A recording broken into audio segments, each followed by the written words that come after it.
से जिसके सर पर ताज चढ़ा है वो है ऑयल मार्केटिंग कंपनी। एक तो कच्चे तेल में नरमी आई, वो उसका एक फायदा तो है ही, लेकिन दूसरे क्या फायदे दिख रहे हैं जो बाजार पड़ने लगा है उसकी बातचीम कर लेते हैं। यतिन हमारे साथ है। यतिन, सरकारी कंपनियों में तो एक तरफा जोरदार खरीदारी, लेकिन ये जो पूरा क्रीम आई है ओएमसीज में, क्या वजह है?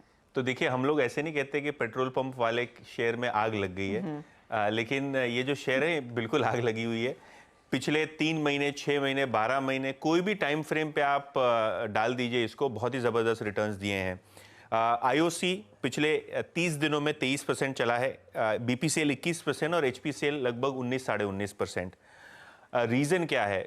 इन सभी कंपनीज, खास करके एचपीसीएल, बीपीसीएल के केपेक्स प्लान लगभग कंप्लीट होने वाले हैं या अगले 6 से 12 महीनों में ऑन ट्रैक आने वाले हैं। मेजॉरिटी जो केपेक्स इन्होंने किया है पिछले 4-5 सालों में, वो ऑन ट्रैक आने वाला है। सबसे पहले बीपीसीएल की बात करते हैं, क्योंकि सबसे लास्ट वाला रिजल्ट ये आया था बीपीसीएल का, और कंपनी का मानना ये है कि आने वाले 5 साल में 1.5 लाख करोड़ का निवेश कंपनी करेगी ऑयल एंड गैस एक्सप्लोरेशन में और ऑयल रिफाइनिंग बिजनेस में। जब इनको पूछा गया कि भाई ऑयल रिफाइनिंग में क्यों आप इतना पैसा डाल रहे हैं जबकि ग्रीन की बात चल रही है, क्लीन एनर्जी की बात चल रही है, तो मैनेजमेंट का ये कहना था कि अगले 2 दशकों तक पेट्रोल डीजल की डिमांड रहेगी।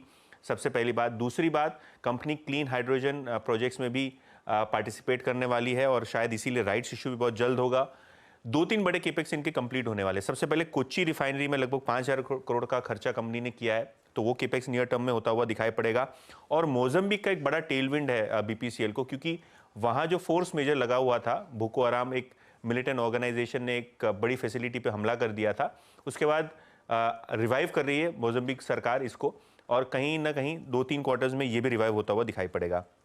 एचपीसीएल की बात करें तो जो राजस्थान की बीना रिफाइनरी है, इसकी कंप्लीशन लगभग 90% तक पहुंच गई है और दिसंबर 2024 तक प्रोडक्शन शुरू हो जाएगा। वाइजैग रिफाइनरी भी अपग्रेड जो है दिसंबर 24 तक पूरा हो जाएगा।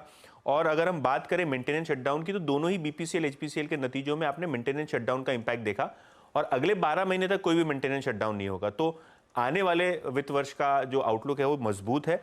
और आईओसी की आखिर में बात करें तो लगभग 4 लाख करोड़ कंपनी केपेक्स पे स्पेंड करने वाली है, जिसके अंदर ग्रीन हाइड्रोजन प्रोजेक्ट्स भी शामिल हैं।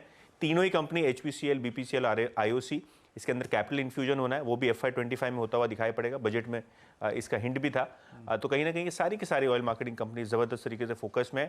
वैल्यूएशन के लिए ऐसे आपको महंगा लगेगा, लेकिन बहुत सारे ब्रोकरेज अभी भी मानते हैं कि जो केपेक्स ऑन बोर्ड होने वाला है और FY25 के जो नतीजे आने वाले हैं वो बहुत अच्छे आएंगे। बीपीसीएल इनफैक्ट वीरू 105 रुपये का ईपीएस इन्होंने पहले ही 9 महीनों में कर दिया। अच्छा, इन्होंने डेफर क्यों किए हैं अभी?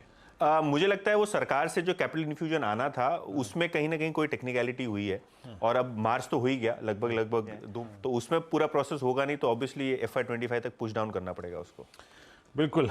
इस वक्त बाजार का सबसे हॉट फेवरेट सेगमेंट है, एक आज से लगभग 1.5 महीने पहले वो रेलवे था और डिफेंस था, और ऐसा लग रहा है ओएमसीज। मैंने अपने करियर में इतना वर्टिकल राइज कभी नहीं देखा है ना। राजेश जी, आपने यतिन को सुना भी अभी। अच्छा, अगर मैं आपको कहूं कि ओएमसीज में आपको एक स्टॉक पिक करना है, तो आपका प्रेफर क्या होगा? वीरेंद्र जी, एक नहीं होगा, 2 होगा।